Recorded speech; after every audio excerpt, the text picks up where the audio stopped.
Hello and welcome back to Book Nerd TV. Today I'm doing a very quick book haul about 6 books or so, if I recall correctly. You may see them behind me back there.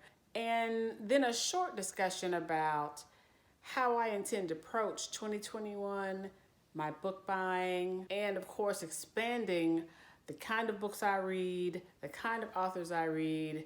It's always an ongoing project with me, but it is something that I'm really going to make a purpose in my 2021 reading. The first book of the haul is Grunt by Mary Roach, The Curious Science of Humans at War.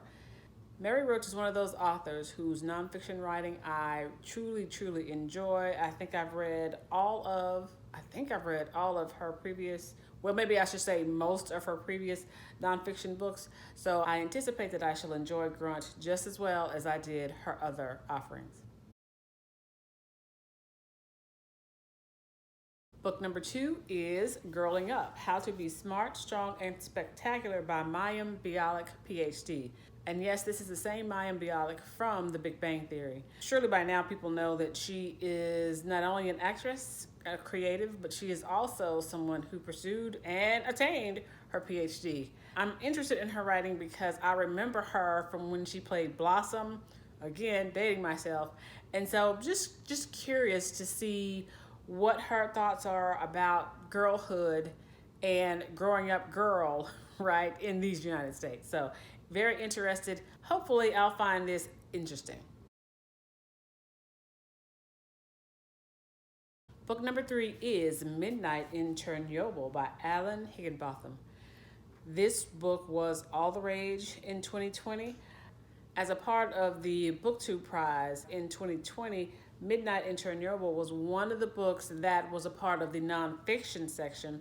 I didn't, because of the luck of the draw and the assignment of groups, I wasn't able to read the book then, but I was interested in it at that time. And so finally, I have a copy and I shall enjoy it. At least I hope I shall enjoy it. Book number 4 is Beast Made of Night by Tochi Onyebuchi.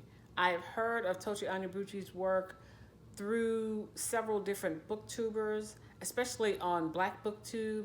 And this is one of the writers that, as I sort of expand my universe of reading, I want to get into his writing. And as I recall, most of the people enjoyed Beast Made of Night, so hopefully this will prove true for me as well. Book number 5 is A Promised Land by Barack Obama. This is not a book I've seen a lot of people talking about in my particular corner of BookTube, but I am excited to read it. I've got Becoming by Michelle Obama as well, and what I thought I'd do, hopefully sometime in 2020, is read both of them and discuss where the intersections are between her book and his books. I'm excited to read both of them.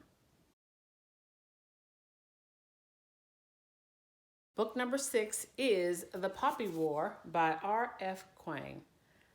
I don't know that I need to say very much about The Poppy War. I think The Burning God came out late last year, so I think it's The Burning God. I think it's The Burning God. Well, it's book number 3 of the Poppy War series. I remember when I first heard of the Poppy War, it was, okay, now I'm blanking on the booktuber's name, but I'll put it somewhere on the screen so that you'll know who she is. The booktuber whose name I'm blanking on hasn't put up any new content recently, but I just really enjoyed her channel, and so I will sort of give a shout out of sorts, I guess, to her channel and thank her for talking about the Poppy War. So those are the books I purchased pretty much. I think almost all of them were either very late November or the beginning of December, which brings me to something that I saw, I remember, at the end of last year, 2019, and have seen again this year at the end of 2020, the desire of a lot of booktubers to not spend money on books. And if I understand the motivation correctly, the desire to not spend so much money on books is rooted in not being quite so consumerist about books being aware of the privilege a lot of us may have when it comes to purchasing books. And I will not say that there is certainly privilege in being able to purchase a book basically at your whim because you want to read it or because you're participating in this sort of book event or that sort of book event. There is absolutely a certain amount of privilege that comes with being able to purchase a book. There may even be a certain amount of privilege in being able to access local public libraries. And so I certainly do not want to dismiss those thoughts and those concerns because they are absolutely valid. Personally, I'm not going to really limit my purchases so much for 2021, possibly the foreseeable future, because one of my dreams my entire life has been to have my own personal library filled with books that I saw and thought I might want to read. Maybe I'll read them, maybe I won't.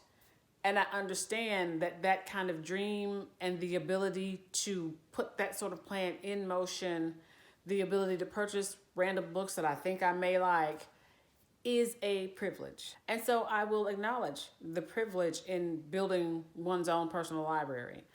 But it is a dream that I've had since I was a child. It is a dream that I've worked toward my entire life.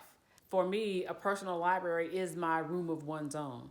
And again, we're talking about the privilege of having a room of one's own, right? In my purchasing of books for this library, I do at least want to be conscious of what I'm spending, where I'm spending, the type of authors I'm reading, the type of fiction or nonfiction that I'm reading, just so that I can sort of track it and be aware and at least try to expand, as always, try to expand the type of books I read. And so I'm in the process of creating a spreadsheet so that I can track those, various and sundry data points about the books that I read. I don't know that I'm going to track how long it takes me to read a book or listen to a book, but definitely where I purchased the book, whether or not the book includes like ace characters, whether or not the author of the book is Black or Asian or Indigenous or Latinx or LGBTQIA, sort of any of the other data points that I can sort of figure out that may be a good indicator for me or a good benchmark against which I can sort of measure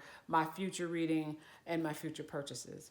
I also intend to track which store or online provider that I purchased the book from. It's just a way for me to be aware of where I'm spending my money, and if a source proves to be problematic, maybe that's an opportunity for me to identify another source through which I can purchase these books. I promised myself I would keep this one brief, so brief I'm trying to keep it. Thank you so much for watching this video. If you enjoyed the video, please leave me a like. If you enjoy the content overall, go ahead and subscribe to the channel. I would greatly appreciate it. And remember, I love comments, although it takes me a while to respond to said comments, but I do love to read the comments. So if you have any thoughts about sort of my plans about tracking my spending, my thoughts about spending, my thoughts about a personal library, leave those thoughts in the comments below. Thanks for watching. Happy New Year. Have a great day.